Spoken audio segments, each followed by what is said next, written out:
I let her steal my boat because I wanted her to. That's right. I didn't just catch my HOA president trespassing, I invited her to.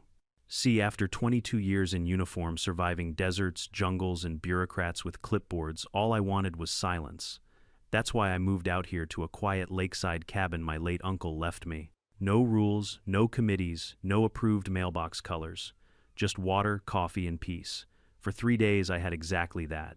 Then came her Skylar Campbell, queen of the HOA, sandals, squeaking clipboard clutched like a holy relic.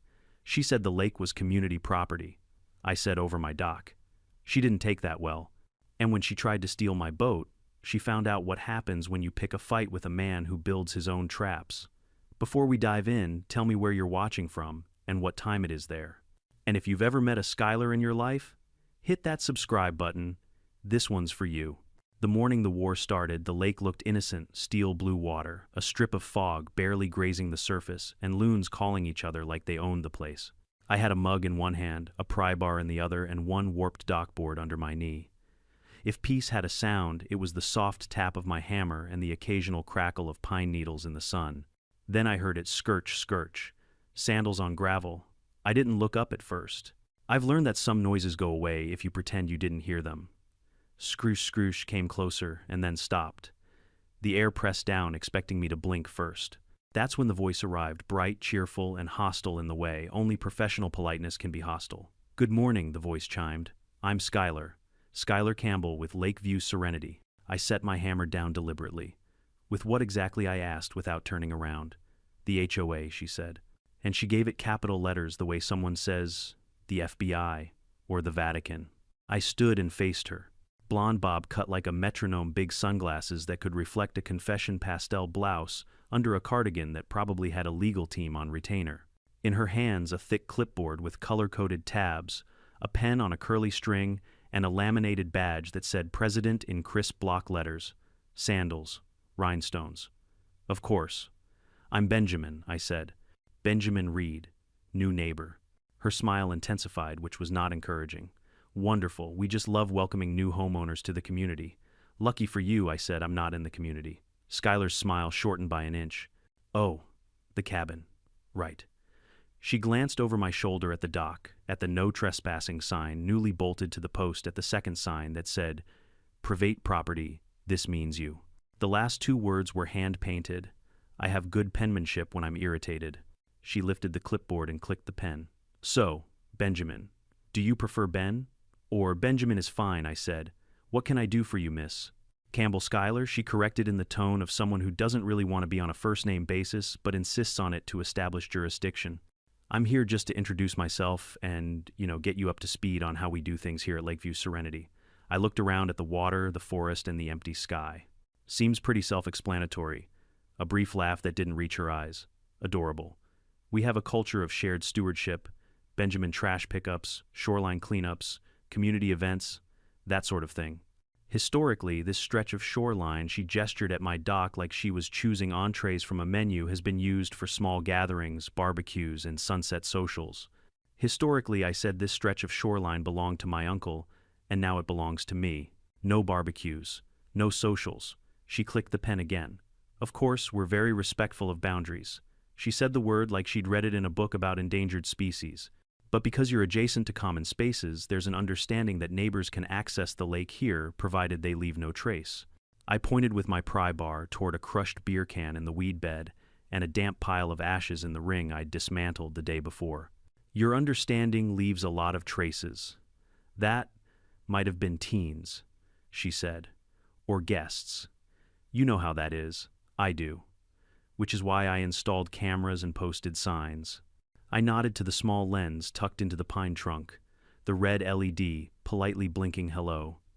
Skylar's smile slid another inch. Oh, cameras. That's proactive. I'm a proactive guy. Well then, she said brightly, flipping a tab on the clipboard, let's be proactive together.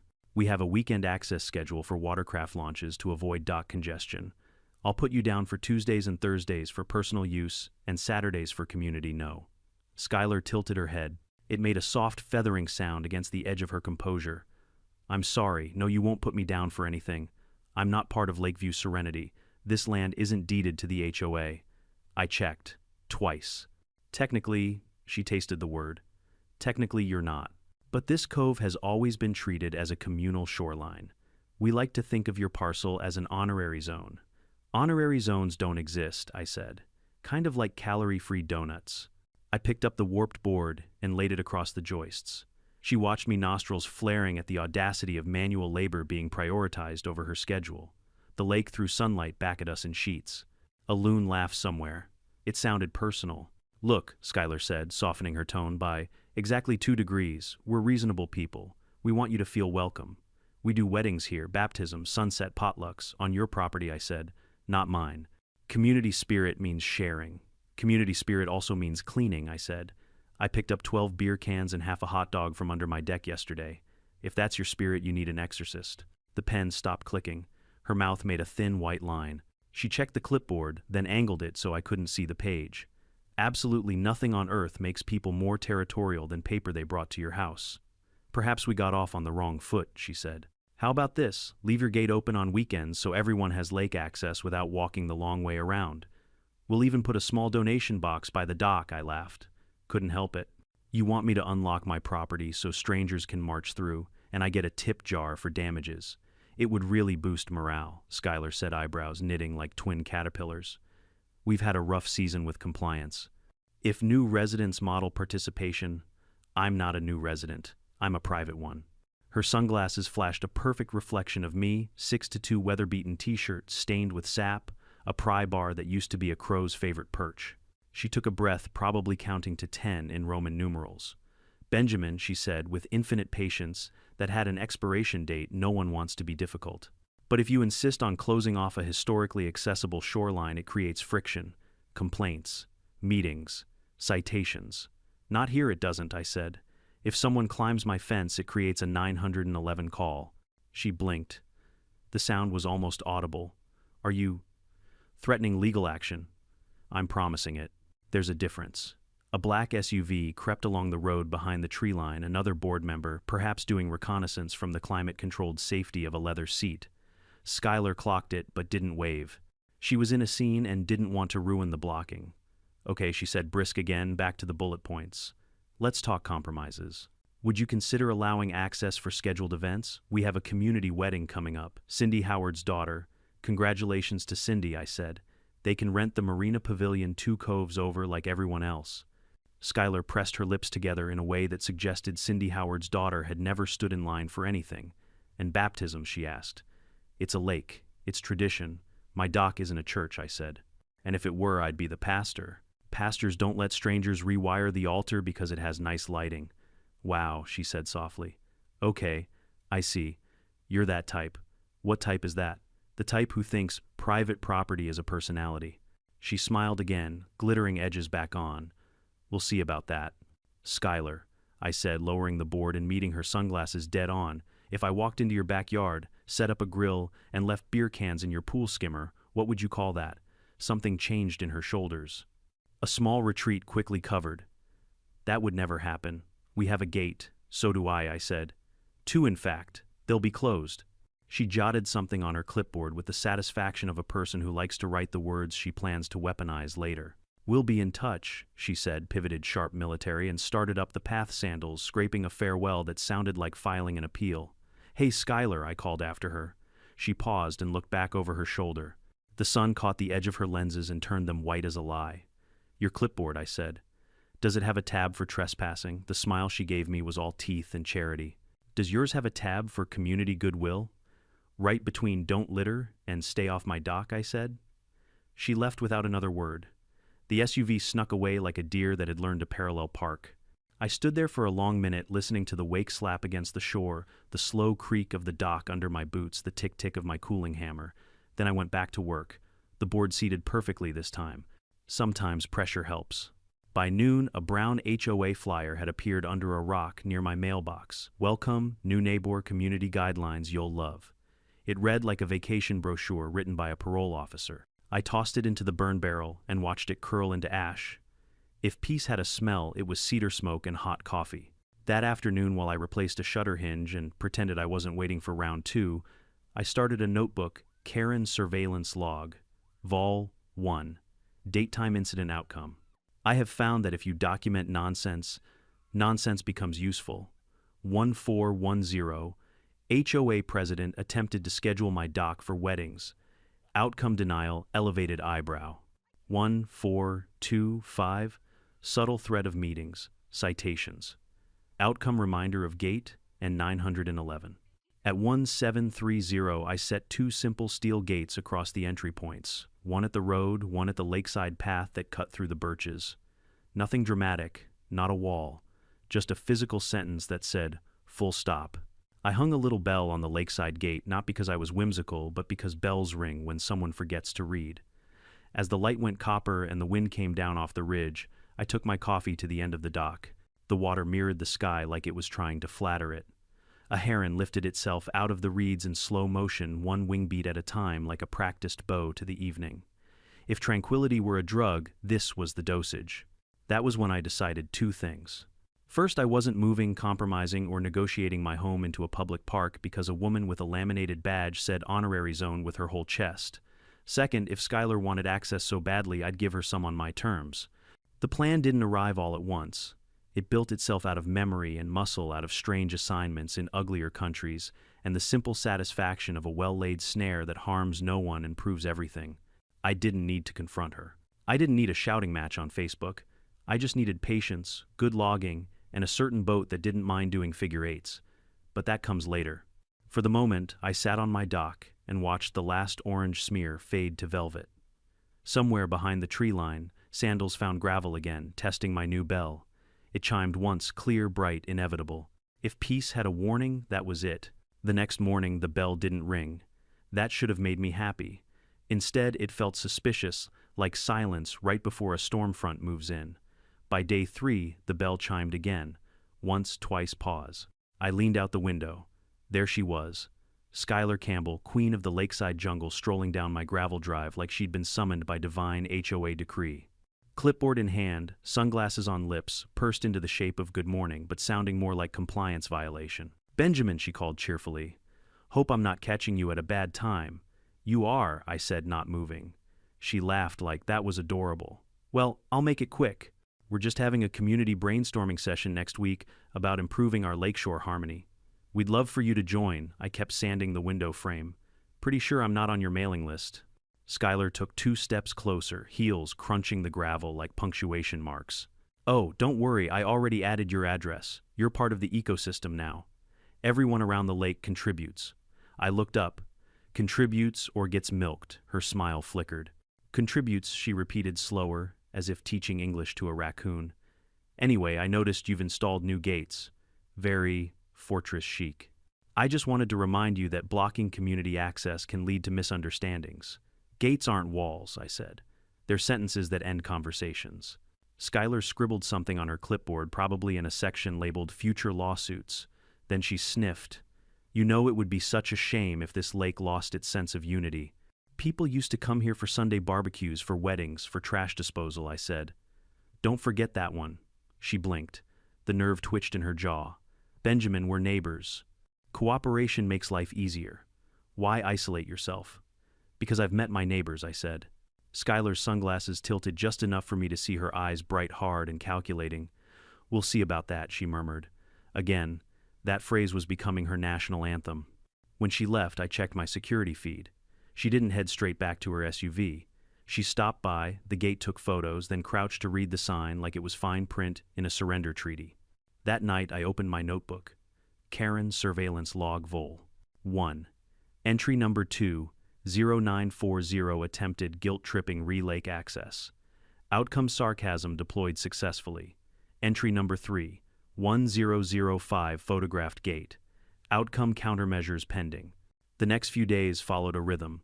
Morning coffee, quiet repair work, then the distant hum of HOA interference approaching like mosquitoes in coordinated formation. One afternoon, as I was painting the railing, a white SUV rolled up. Not Skylar's beige tank, but a sleeker model. Out stepped 2 women in matching polo shirts embroidered with Lakeview Serenity Volunteer Committee. Behind them, 2 identical chihuahuas barked like malfunctioning alarms. "Good afternoon," the taller one called. "We're here on behalf of President Campbell to discuss shoreline beautification. I thought she'd come herself," I said, lowering my brush. "She's very busy," the shorter one said proudly. We're just collecting notes for next weekend's lake cleanup. We'll need full access to your dock for kayak staging. Not possible. They exchanged a look. The dogs yipped in protest. But the community voted I didn't. Sir, cooperation is mandatory, for I pointed to the sign again. Read the last 3 words. They squinted. This means, you, I nodded. Exactly. They retreated to their SUV in a flurry of offended whispers. 5 minutes later, I got a text from an unknown number. It would really help community morale if you left the gate unlocked for this event. S.C. I replied with a photo of my gate lock and the caption, morale remains secure. By the end of the week, Skylar was escalating. Flyers appeared in mailboxes around the neighborhood, help preserve our shared lake access. The photo showed my dock, my actual dock, with the caption, traditionally open to all. Traditionally, my patience was longer, not anymore. I printed a sign and mounted it directly above the dock stairs. Private property. Trespassers will be prosecuted, including clipboard carriers. The next day, Skylar returned, accompanied by her faithful lieutenants, the same women with matching visors, now joined by a man who looked like he ironed his jeans. They stood in formation like a suburban tribunal. Benjamin Schuyler said in her diplomat voice, "We need to talk about optics." Optics, yes. You've created an unwelcoming aesthetic.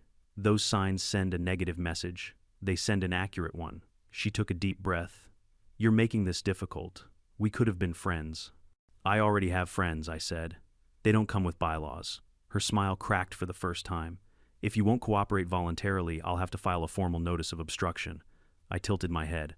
Obstruction of what? Community harmony? I don't think that's a felony yet. Skylar turned to her little counsel. See, this is what we're dealing with. The man muttered hostile vibes. I sipped my coffee and nodded. Correct assessment. Skylar looked back at me, eyes glinting behind her mirrored lenses. You'll regret this attitude, Benjamin. Only if you bring a boat, I said. The group left muttering and snapping photos of my property. One of the chihuahuas tried to pee on my mailbox post. I cleared my throat and the owner yanked it back like she'd touched an electric fence. That night, I couldn't sleep. Not because I was worried, because I was interested. I'd spent half my life learning how people think before they strike. Skylar wasn't reckless. She was methodical. Every visit, every flyer, every neighborly request, it wasn't chaos, it was reconnaissance. She was testing boundaries, looking for the weakest gate, literal or psychological. So I decided to build something stronger than gates, something she couldn't out-talk, outvote, or out-guilt. Out on the dock, under the cold spill of moonlight, I looked at my boat Ghost, a matte black electric craft, quiet as a whisper, wired like a secure military terminal.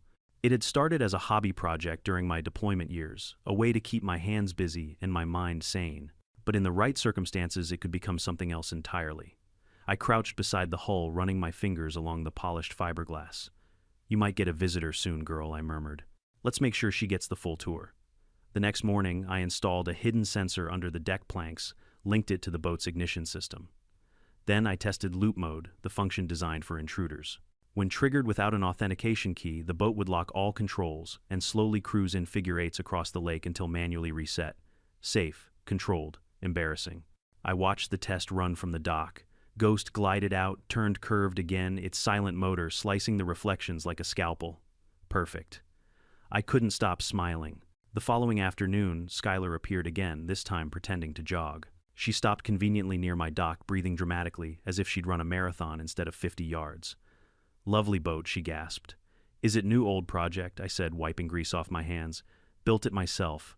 Impressive, she said already, stepping closer than she should. We used to have a community pontoon, you know. We'd host tours, sunset, cruises, even weddings. Maybe you could revive that tradition. I don't do passengers. Oh, come on. She leaned on the railing, tilting her head. You'd be the talk of the neighborhood. People love feeling included. Then they can buy their own boat. She laughed, but it didn't reach her eyes. You really don't understand how we do things here, do you? No, Skylar, I said, locking eyes. I understand perfectly. That's why I don't play. Her jaw tightened. You think you're special just because you have a fancy boat and a fence. No, I said. I think I'm safe because I do. For a moment, something ugly passed behind her sunglasses. A twitch, a glint of offense, turning into determination. Then she smiled again, that brittle HOA smile that promised retaliation hidden under layers of pastel civility. Well, she said, sweetly, enjoy your solitude. I do every day. When she left, I didn't watch her go. I was busy checking that the hidden camera above the dock was running. It was. Battery full, storage empty, ready. Because if Skylar Campbell wanted a fight, she'd get one. She just wouldn't know when it started. The thing about boundaries is people only notice them when they hit one. Up until then, they think the world is a buffet and your dock is the dessert table. So I made the boundaries impossible to miss. First came the gates, plain steel, waist-high, hinged into concrete footers I poured myself. No rustic charm, no Instagram aesthetic. These were verbs, not decorations. I welded a crossbar on each, and set padlocks that could probably survive a bear attack, and at least 3 HOA subcommittees. Next came motion lights that flicked on like stage cues, and a pair of small dome cameras tucked into the eaves where the swallows used to nest. I rerouted the old wiring, snaked a line into an encrypted recorder, and tied the whole system to my phone with silent push alerts. If my coffee steamed, I'd know. If a blade of grass thought about leaning over the property line, I'd know that too. By late afternoon, I'd hung a simple sign on each gate: stop, private property, ring bell, wait. And just below that, in smaller letters that carried the exact opposite energy, trespassers will be politely escorted off the premises by the sheriff's office. Repeated trespassers will be impolitely escorted. The bell was not decorative, brass shipgrade tuned sharp and clear. When it rang, the sound cracked down the birch lane and bounced across the cove. If peace had an alarm clock, this was it. The first ring came 20 minutes after I set the last screw. Ding. I wiped my hands, set down my driver, and walked to the lakeside gate. On the other side stood Skylar Campbell and 2 women I recognized from previous skirmishes, each wearing a visor that matched her pastel polo. The taller one had a clipboard, twin, lighter and thinner, like a junior license to meddle. The shorter one clutched 2 leashes, attached to 2 trembling chihuahuas, wearing sweaters, despite the June heat. "Good afternoon," Benjamin Schuyler sang, smiling with every tooth God and a cosmetic dentist gave her. "We noticed your new, installations." "Gates," I said. "Words have meanings." The taller woman lifted her chin. Debbie Miller, Volunteer Committee Chair. She said it like she expected a salute. The shorter one bobbed her head. "Carol Simmons, Hospitality." "I don't require hospitality," I said, "but thanks." Schuyler's sunglasses tilted. "We're concerned about the message these gates send. It's exclusionary." "Correct," I said. "They exclude trespassers. Efficient little devices." Debbie glanced at her clipboard. "You're adjacent to common shoreline, which by tradition is a rumor people repeat until it feels like a law," I said. "If you think your tradition is legally binding, bring me the deed. Highlight the part that says honorary zone." Carol tugged a leash as one of the dogs tried to squeeze under the bottom rail. "We're just trying to keep the community cohesive," she said. "We have a sunset potluck on the calendar. It would be helpful if you open this gate for kayak staging." "I'm allergic to helpful," I said, "especially the kind mailed to my yard without consent." Schuyler exhaled, finally letting the performance slip half an inch. "Benjamin, you're making this adversarial. We can resolve this without escalation." "I agree," I said. "Please leave." She blinked too slowly. "No one is threatening you. You're on my gate discussing what my dock will be used for. That's a threat to peace and a direct attack on my day." Debbie cleared her throat with parliamentary purpose.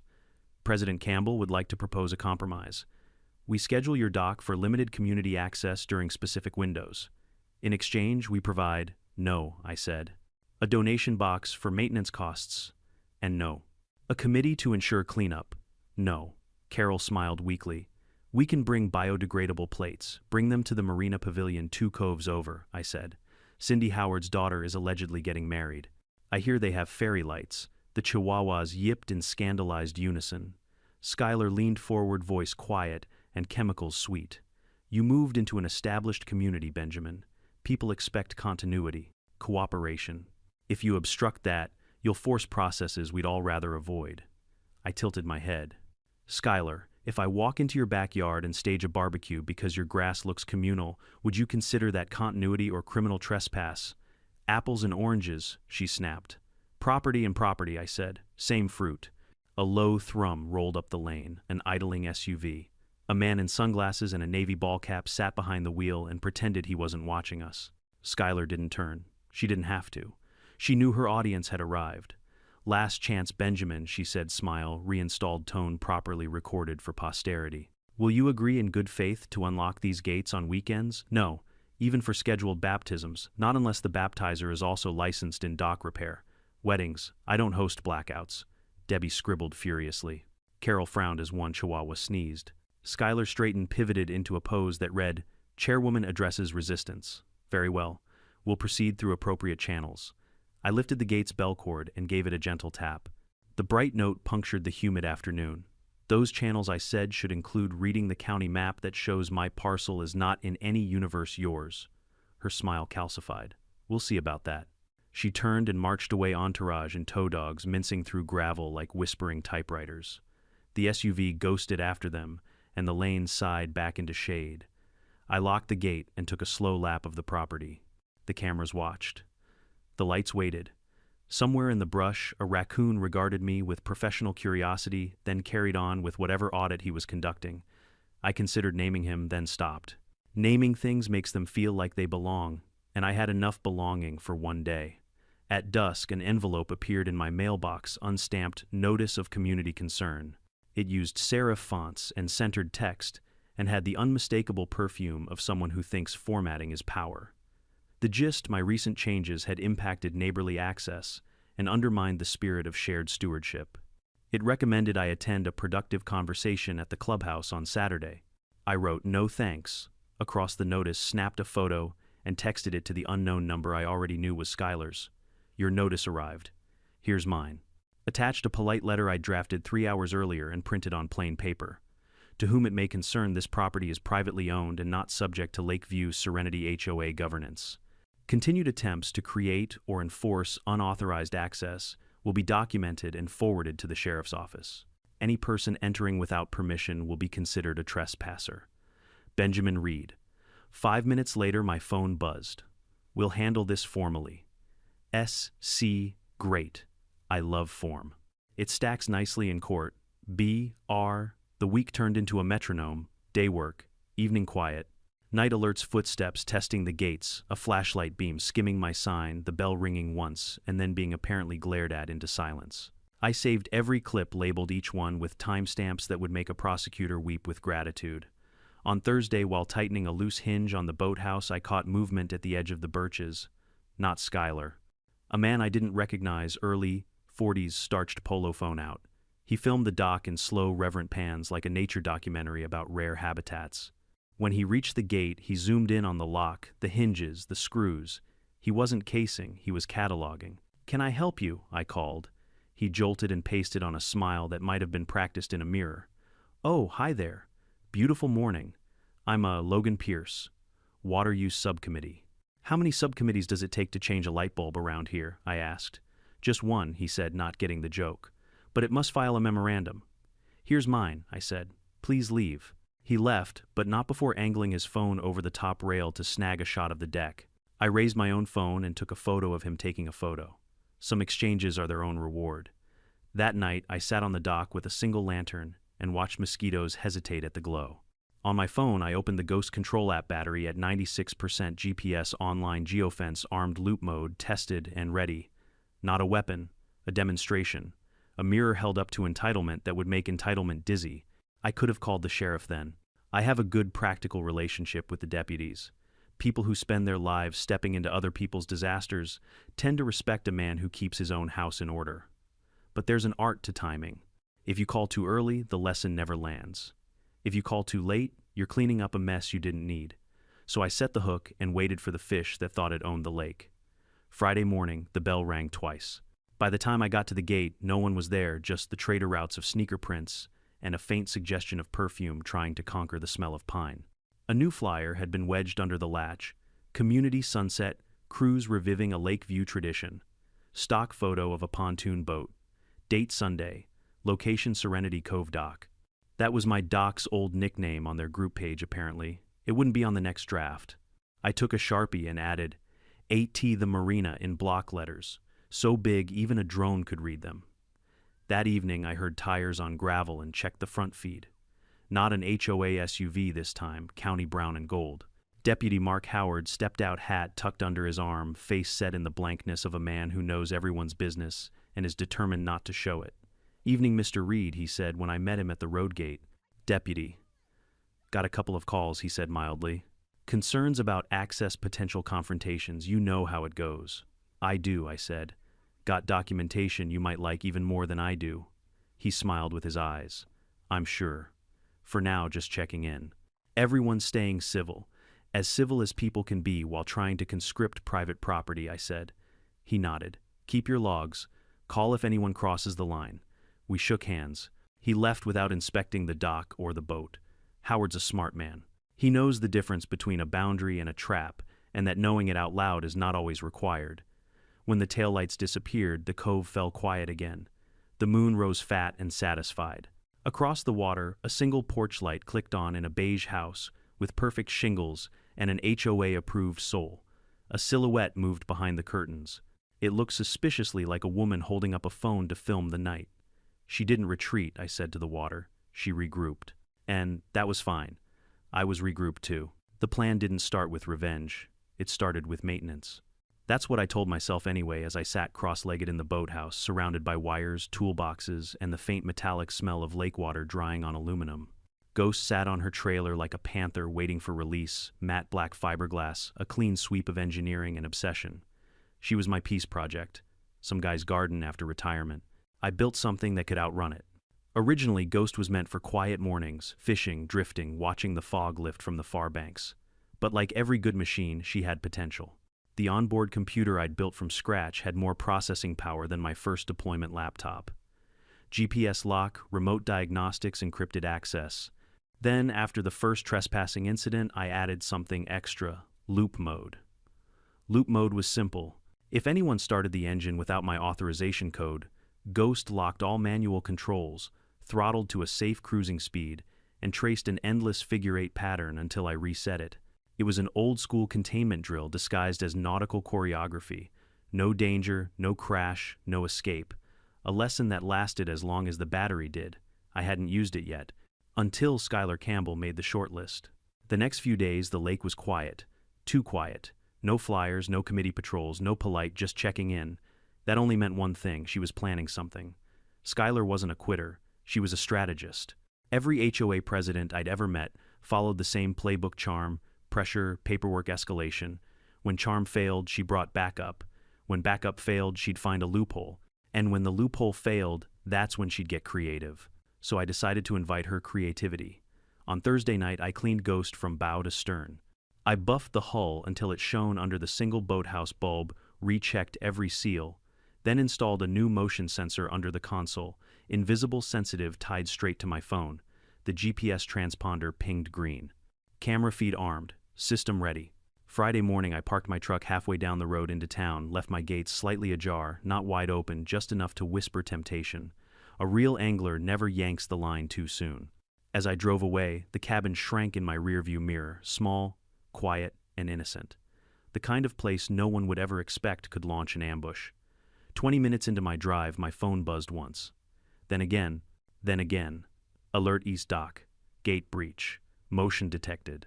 Alert unauthorized access attempt. Ghost system. Alert ignition activated without code. Loop mode initiated. I smiled. Showtime. I pulled over by a gas station overlooking the lake and opened the live feed. The image loaded grainy at first, then sharpened, and there she was.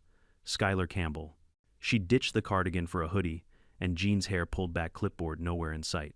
She looked like a teenager trying to steal beer, glancing around every few seconds like she expected a camera, which, to be fair, she should have. Her hands shook as she reached the console. She pressed buttons, tugged the throttle. Then, with a triumphant grin, she hit the ignition. Ghost hummed to life. The electric motor purred low, almost gentle. The bow nosed forward, sliding off the dock. Skylar's smile widened, then froze. The wheel locked. She twisted. Nothing. She pressed buttons. The screen flashed red, access denied, auto-nav mode enabled. Ghost glided away from the dock, smooth and precise, then veered gently to the left, tracing its pre-programmed route. Loop mode had begun. I watched her mouth move, probably something HOA-themed. Like, this is unacceptable. She waved her hands, pointing at the dock as if the boat would apologize. Ghost, to her credit, ignored the orders. Then came the yelling. Her hair whipped in the wind as the boat curved, looped, turned again, a perfect figure-8 across the calm water. Around minute 3, she tried to stand. Bad idea. The deck rocked. She stumbled, barely caught herself on the railing. I took a sip of coffee and texted Deputy Mark Howard unauthorized use of private vessel in progress. I have live footage. Boat-safe intruder unharmed but trapped. Sending GPS coordinates. He responded within 30 seconds. Copy that. On our way. Don't intervene. No danger of that. I had the best seat in the house, a digital one. The next half hour was art. Ghost kept looping, slicing silver wakes through the water as Skylar spun like a disgruntled carousel operator. She shouted something toward the shore, but her voice barely carried across the distance. Her phone probably had no signal out there, the one thing I hadn't even needed to engineer. When the deputy's cruisers finally rolled up to my property, I drove back. By the time I reached the dock, the sun was painting the lake in orange streaks, and Ghost was on her 22nd lap. Deputy Howard met me by the gate. Evening, Ben. Evening, Mark. He looked at the boat, then back at me. She, doing okay out there, depends how you define okay. He squinted. Motion sickness and pride issues, I said. Equal parts. Howard nodded slowly. She in danger. Nope. Auto-stabilized. Max speed 6 knots. She'll get bored before she drowns. The younger deputy beside him coughed to hide a laugh. All right, Howard said, pulling out his radio. We'll call the fire boat to escort her in when she's done spinning. Appreciate it, I said. I've got the footage if you want it. Oh, I'll want it, Howard said, half smiling. The DA's gonna frame it. We stood there for a while, the three of us watching Skylar circle the lake like a furious moon. Around minute 40, she sat down. Minute 45, she slumped. By minute 50, she looked ready to join the fish. When Ghost's battery dropped below 20%, the system automatically guided her back to the dock. The motor slowed, the bow aligned, and the boat coasted to a perfect stop, with a gentle bump against the rubber bumper. Skylar tried to stand, missed. Landed half in, half out of the boat, one sneaker in the water. Deputy Howard caught her by the arm before she face-planted.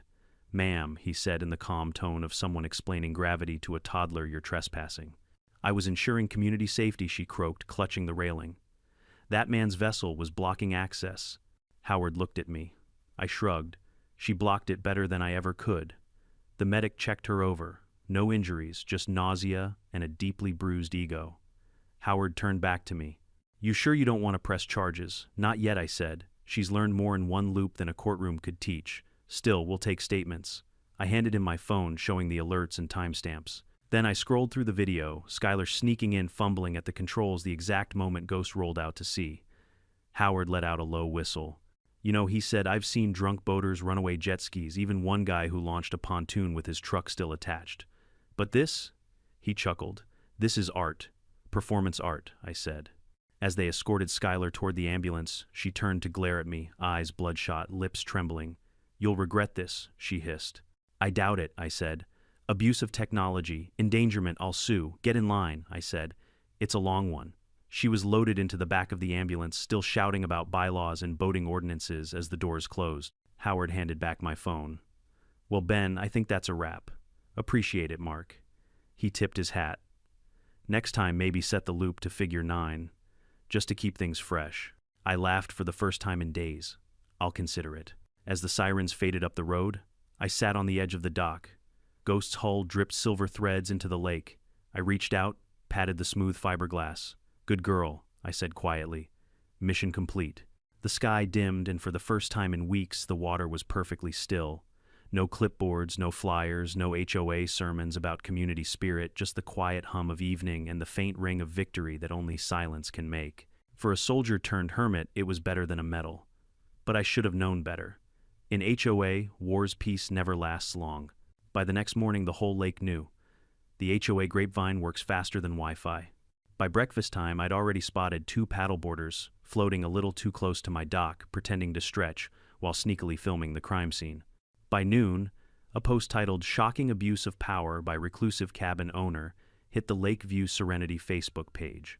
It had one blurry screenshot of Skylar, half collapsed on my deck hair plastered to her forehead like seaweed, and a caption that said, "This is what happens when neighbors weaponize technology." It had 43 likes, 19 angry reacts, and 1 laughing emoji from Deputy Howard. I screenshotted that one for later. The comment section read like scripture from the Book of Karen. He could have killed her. Typical ex-military aggression. That man has cameras everywhere, it's giving Big Brother. Maybe if she'd stayed off the boat. That last one was from Cheryl Bennett, one of the quieter HOA board members. I remembered her. She was the only one who'd actually said hello when I moved in. Her comment had 68 likes before it mysteriously vanished an hour later. Skylar, it seemed, had started damage control. By that evening, her beige SUV was back in her driveway, headlights glaring across the water like searchlights. I sat on my porch, beer in hand, listening to the chorus of crickets and the faint whir of my camera feed syncing. Ghost rested peacefully at her moor, recharging. Her hull still carried faint scrape marks from Skylar's panic grip like war paint. I wasn't mad. I was curious.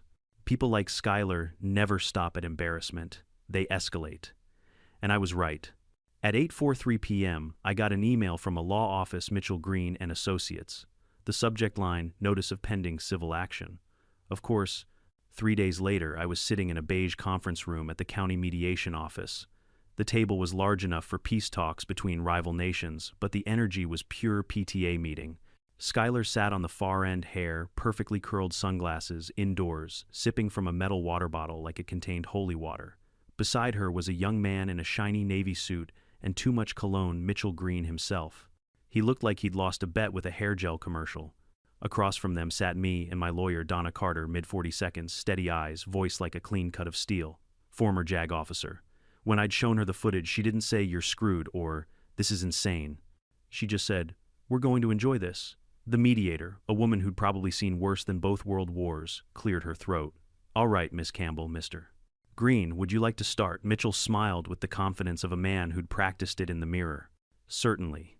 My client, Miss Campbell, experienced severe distress due to Mr. Reed's reckless use of a dangerous device, namely a motorized boat equipped with unauthorized remote systems capable of trapping individuals."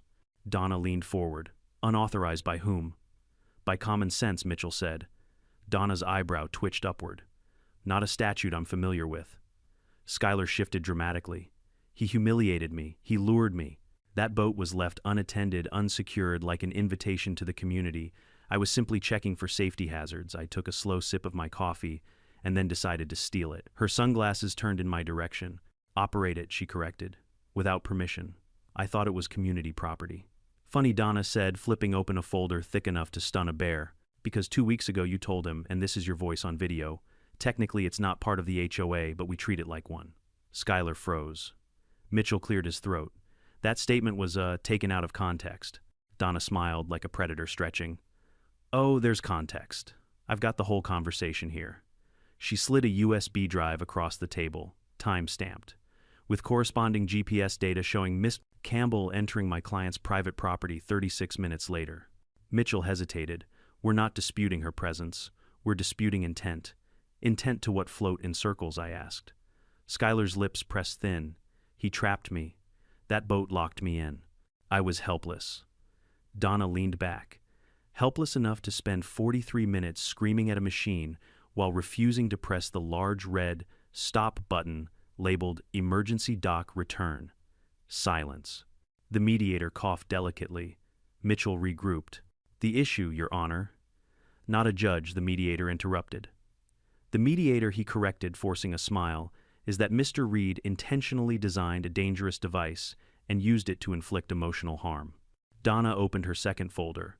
"This is the owner's manual for Ghost. Every safety protocol documented every feature within Coast Guard compliance. She even had a life jacket onboard, size medium." "I believe that fits, Miss Campbell." Skylar flinched. Donna wasn't done.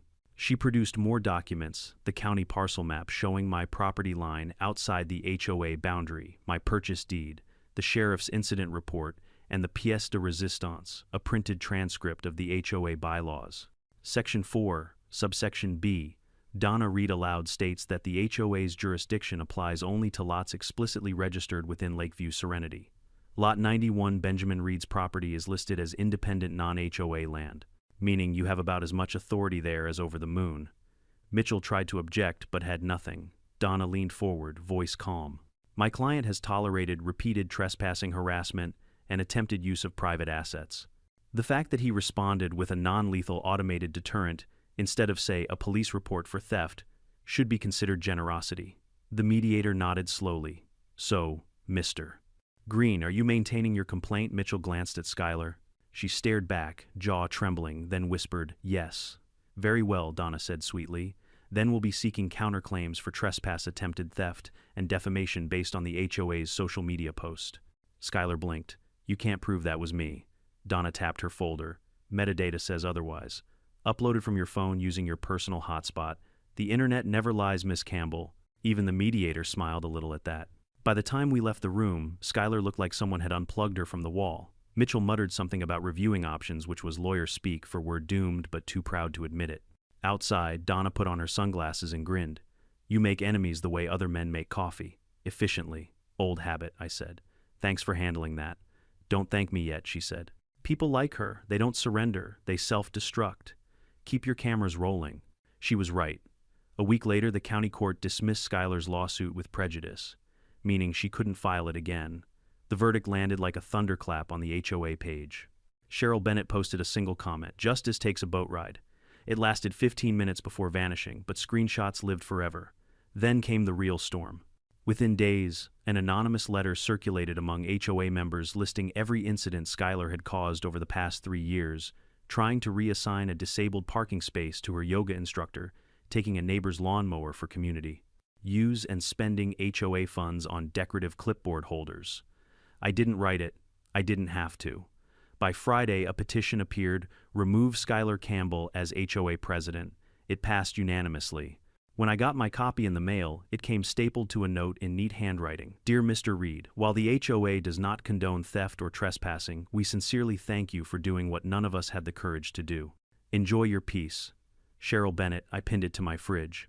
Across the lake, Skylar's house went dark for 3 straight nights. Then a for sale sign appeared in the yard. Within 48 hours, she was gone. No announcement, no goodbye post, just a silence so heavy it made the whole lake feel lighter.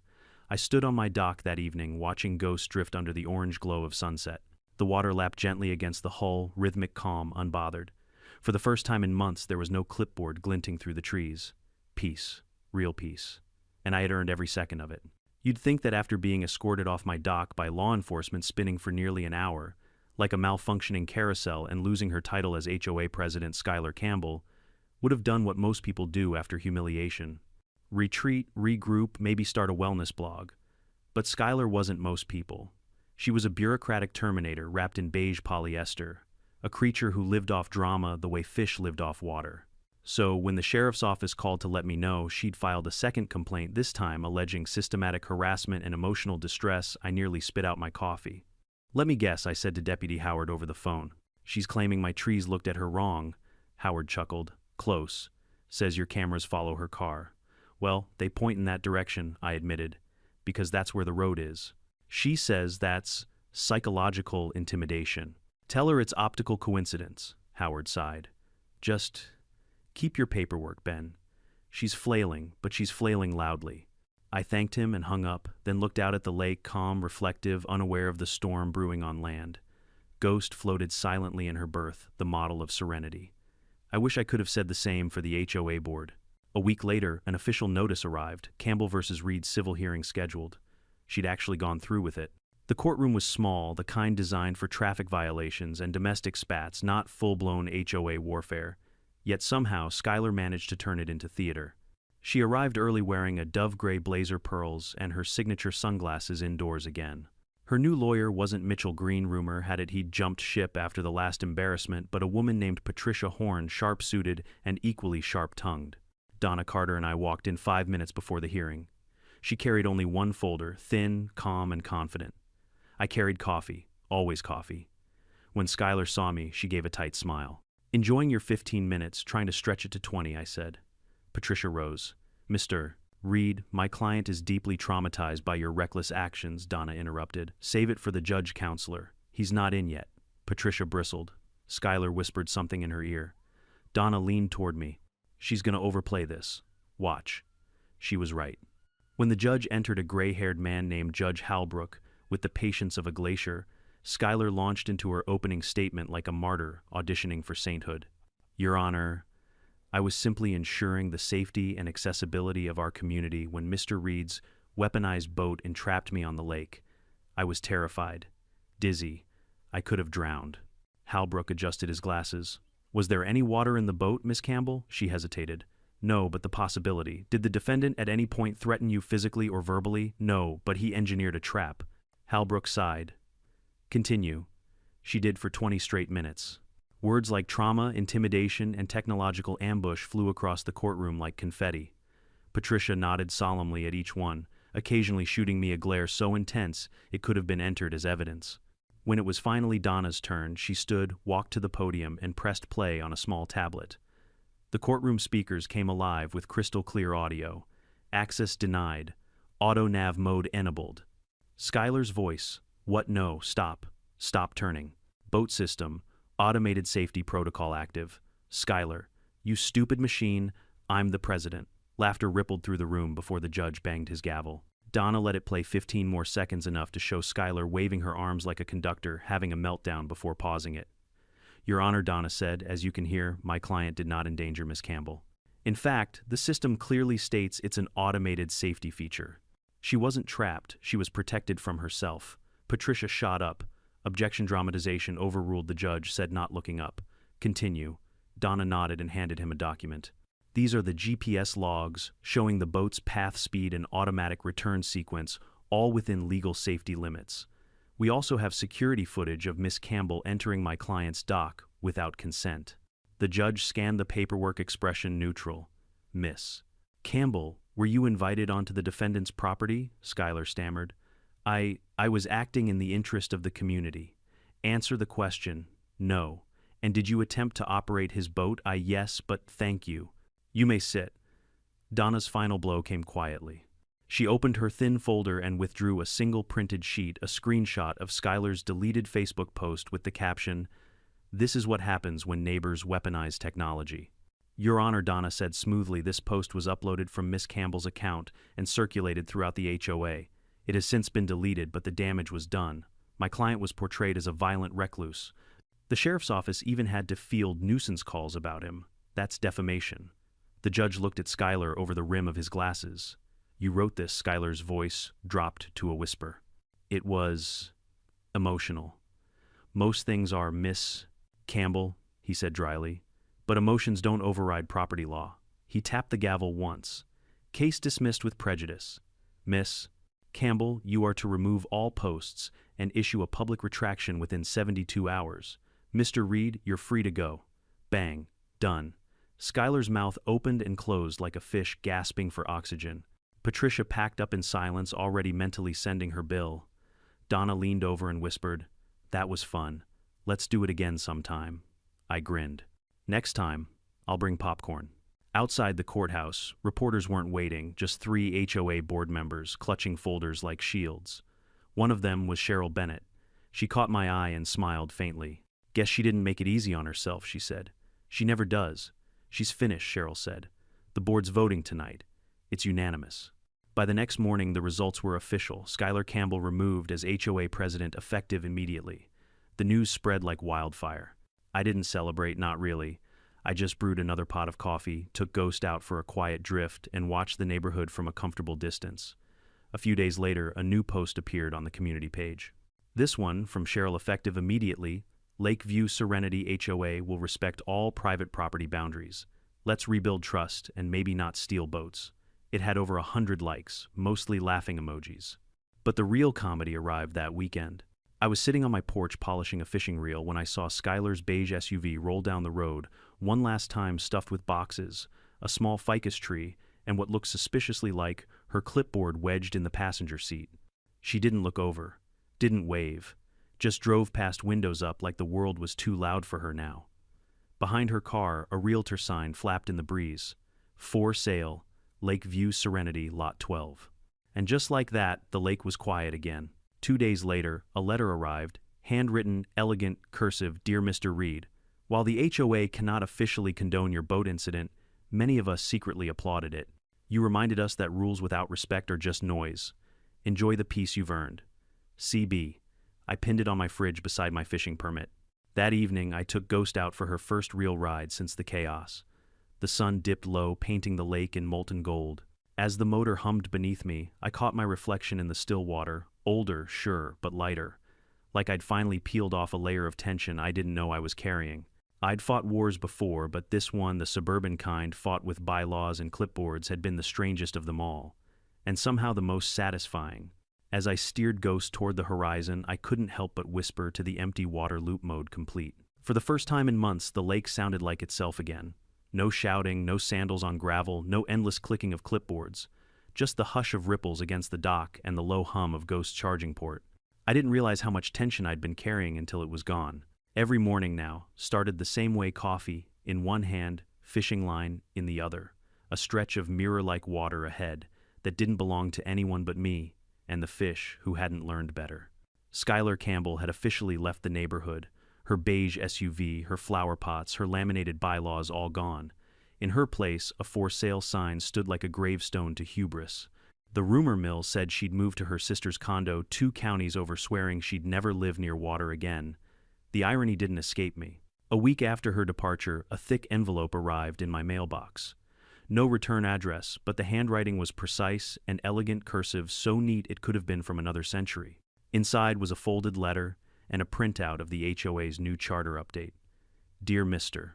Read, on behalf of the remaining board members of the Lakeview Serenity HOA, I want to personally thank you for, well, let's call it your public service. You did what none of us could. We've amended our charter to reaffirm property boundaries and personal privacy. I hope the lake feels like home again. Sincerely, Cheryl Bennett. At the bottom, she'd drawn a little smiley face. That somehow made it funnier than any thank you speech could have been. I pinned it to the fridge beside my Karen surveillance log, Volume 1. Maybe someday I'd auction that log to Netflix. By late September, the trees had started to burn gold around the edges. The mornings came in cool and smelled of pine and wet earth. I'd gotten used to peace, which was dangerous in its own way. You start thinking the war is over, that the world's learned its lesson. That's when Dennis arrived. Dennis was a raccoon. Or maybe the raccoon. He just started showing up around dusk, waddling out of the woods like he owned partial shares in the property. At first, I tried to chase him off, waving a flashlight and shouting. He looked at me like I was interrupting a staff meeting. The next night he came back, this time dragging a plastic wrapper from my trash can. I swear he was smirking. Eventually I gave up. He didn't cause trouble. He didn't file complaints. He didn't suggest community potlucks. He just rooted through my leftovers and left muddy paw prints on the dock. I could live with that. So I named him Dennis. It took me a while to stop expecting Skylar's perfume on the wind or the crunch of her tires on the road. But as the weeks rolled by, those echoes faded. The HOA, newly humbled, stayed in its lane. Cheryl sent an occasional email with meeting notes, each one shorter and more apologetic than the last. The subject lines read like a collective apology, friendly reminder, no trespassing and respecting property rights, our new policy. Imagine that progress by embarrassment. One afternoon, while replacing a loose plank on the dock, I found Skylar's old folding chair, half buried in reeds. Rusted algae-stained legs twisted from too many summers of ownership. I pulled it out, hosed it off, and leaned it against the boathouse. A trophy.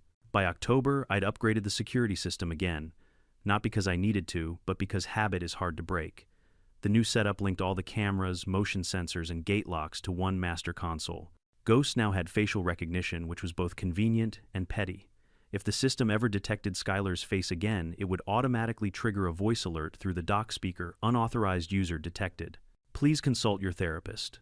Not that she'd ever return, but it made me smile just knowing it existed. That same week, I invited Deputy Howard over for a beer. He pulled up in his county cruiser boots, dusty grin easy. So he said, leaning against the railing, heard the queen bee finally buzzed off. Far and fast, I said. Probably started a new hive somewhere. He chuckled. You know, we still get calls from other HOA presidents asking what exactly happened out here. My report just says, loop mode educational demonstration. Accurate enough. He raised his bottle, to peace with teeth. I clinked his bottle, and silence with sensors. That night, I sat on the porch with Ghost's charging light glowing faintly blue behind me. Dennis rustled in the trash, and an owl called from the woods. The lake shimmered silver under the moon, smooth as glass. For the first time since I moved in, it finally felt like home. I thought back to the day I'd arrived, the burnt coffee, the creaking dock, the hopeful belief that peace could last without effort. I'd been wrong about that part. Peace doesn't last by accident. It lasts because you defend it. And sometimes defending it means building a boat that bites back. The winter passed quietly. Snow draped the pines, the lake froze to glass, and I spent evenings by the wood stove tinkering with Ghost System or reading old field manuals out of nostalgia. Every now and then I'd receive a postcard, sometimes from Cheryl, sometimes from neighbors. I barely knew simple notes like, "Thanks for standing your ground. Lake's quieter now. Feels safer." We still laugh about loop mode. If you'd told me a year ago that I'd become a local folk hero for trapping an HOA president on a boat, I'd have laughed. Yet somehow that's exactly what happened. By spring, even the raccoon had mellowed into routine. Dennis would climb the porch steps every other evening, tap his paw on the railing like a doorbell, and wait for a scrap of jerky. When I didn't oblige, he'd steal it himself. He reminded me of Skylar, sometimes persistent, entitled, but smarter. Dennis never tried to own the lake. He just visited it. One morning, just after dawn, I took Ghost out for a quiet drift. The sun climbed slow and pale, the mist curled off the water like smoke from a resting fire. I let the engine idle, feeling the soft rumble through my boots. Halfway across the lake, I cut the power completely. The silence that followed wasn't empty, it was earned. In that stillness, I thought about the years of service, the battles abroad, and the strange little war that followed me home. It wasn't about land or water, not really. It was about the same thing soldiers have fought for since the beginning of time, the right to peace, however small, however fragile. I smiled and whispered to the lake, "Guess we both made it." Now, whenever people ask if I'd ever move back to the suburbs, I just laugh. Not unless they drain this lake, I tell them, and even then I'd buy the crater. These days, my biggest complaint is that Dennis learned how to open the cooler. I'll take that kind of problem any day, because peace, when you've fought for it, isn't just silence, it's satisfaction. It's the sound of nothing going wrong. It's knowing that when the world knocks on your gate with a clipboard, you've got a lock and a boat ready to answer. And if Skylar Campbell ever decides to visit again, let's just say Ghost got a few upgrades. The cameras now recognize entitlement. As the evening sun bleeds into the horizon, I settle into my chair on the dock. A cold beer in hand, Dennis snuffling somewhere nearby. Ghost resting quiet and loyal. The air smells like pine ozone and victory. I raise my bottle to the fading light and say softly, "You don't mess with an old soldier's silence, because silence, after all, is sacred. And this lake, it finally learned who it belongs to." Sometimes peace isn't about escaping noise, it's about teaching the noise to respect boundaries. We live in a world full of people like Skylar Campbell, people who mistake control for care and community for ownership. But the truth is, simple respect isn't given by title or clipboard, it's earned by character. Benjamin Reed's story isn't just about revenge. It's about reclaiming calm in a world that constantly tries to take it away. It's about knowing that silence isn't weakness, it's strength that's learned how to breathe. So if you've ever had a Skylar in your life, someone who pushed, prodded, or tried to claim what's yours, remember Benjamin's lesson: stand your ground, but do it smart. Defend your peace with wit, patience, and a touch of humor. Now tell me, have you ever faced a Karen or a HOA nightmare of your own? Share your story below. And if you enjoyed this wild ride, make sure to subscribe, because in this channel, justice always finds its way back to the lake.